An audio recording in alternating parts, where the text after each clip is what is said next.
Bonjour, on est ici pour parler UX, expérience, X, utilisateur, U, user experience. Et on va le faire sur 8 courtes vidéos en essayant de balayer l'essentiel du sujet et en parcourant ces techniques essentielles.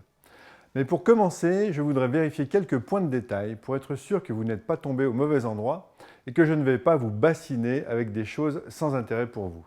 Première chose, pour que mes vidéos vous soient utiles, il faut que vous ayez entendu parler d'UX un peu partout, que le sujet vous intéresse car vous vous dites vaguement que ça pourrait bien vous être utile, mais que vous vous posiez la question de savoir par où commencer et quelle méthode utiliser car vous n'êtes pas un expert. Deuxième chose, l'idéal serait que vous ayez un projet en cours, même mieux en cours de lancement. Parce que je ne vais pas vous faire un cours général sur l'UX pour vous transformer en spécialiste, mais plutôt vous donner des pistes pour pouvoir appliquer l'expérience utilisateur au quotidien sur un dispositif digital concret. Avec un projet en cours, chacun des concepts évoqués ici devrait résonner efficacement à vos oreilles. Troisième point, votre projet doit plutôt être un projet Internet, car même si l'UX a une portée très générale, les vidéos qui suivent sont plutôt axées site web et dispositif digital.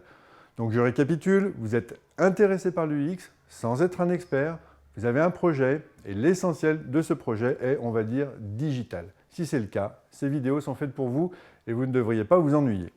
Nous verrons donc successivement qu'est-ce que l'expérience utilisateur, ensuite l'UX, tout le monde en parle, mais comment l'appliquer, comment définir une stratégie UX avec les benchmarks, les objectifs SMART et les fameux personas.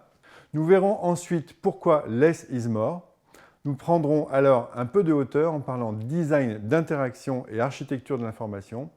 Cela nous permettra ensuite d'évoquer le lien entre l'humain et la machine. Nous verrons alors comment le design peut être émotionnel et persuasif et ferons un dernier chapitre sur le design de service. Chacune des vidéos peut être vue indépendamment, mais je vous conseille tout de même de les voir dans le bon ordre. Vous devriez normalement mieux comprendre ce que je vous raconte. En route donc pour 8 très courts épisodes qui vous permettront d'y voir plus clair, de rendre votre dispositif digital efficace et surtout permettront à vos utilisateurs de vivre une expérience unique.